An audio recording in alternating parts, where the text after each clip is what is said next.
Hey, I'm Brian Collins, and today I am working on a Nautilus drawing for Clean Currents Apparel. They donate a portion of all proceeds to sea turtle rehabilitation and beach cleanup. So check them out, cleancurrentsapparel.com. I start out with a pretty light pencil drawing so that I don't have to do a lot of erasing when I begin inking. After the pencil drawing is down, I put in some basic outlines. I don't do a lot of detail right away.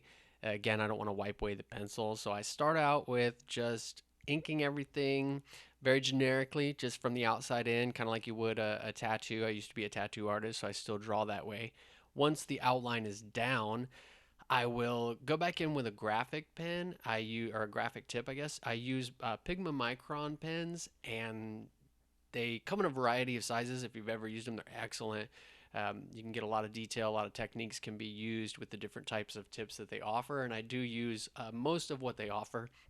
So here I start out with uh, a graphic pen to put down the dark areas. Then I'll go back in with like an 8 to do some rough cross hatching and work my way down in size. So I'll go from an 8 to a 5 to a 2, sometimes even a double op 5. But I don't use those a lot when I'm going to be working with a design that's going to be on shirts or clothing like this one will be, because it doesn't always transfer too well in the screen. It'll look good right away, but then you wash it and the small lines will disappear. So here, about the smallest thing I'm using is a 1, and I'm adding detail into the eye here with a couple of techniques. I don't try to stick to one technique. I'll use whatever's going to work for the drawing. So I'll use a little stippling, a little cross hatching, a little straight line, squiggly lines, just whatever's going to convey the emotion and the detail that I'm trying to get.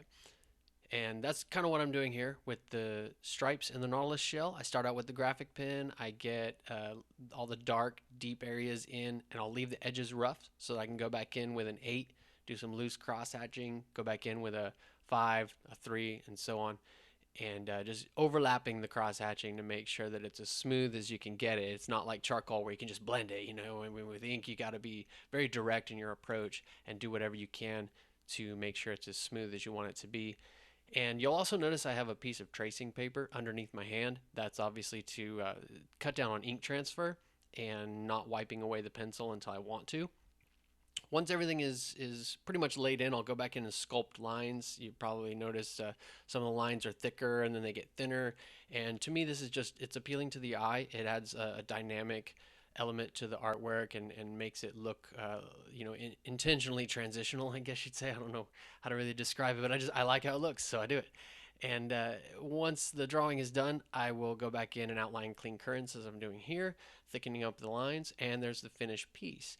And as I said at the beginning, this drawing is available on tank tops and t-shirts, and they're donating to sea turtle rehabilitation, beach cleanup. So please check out cleancurrentsapparel.com. Thanks a lot.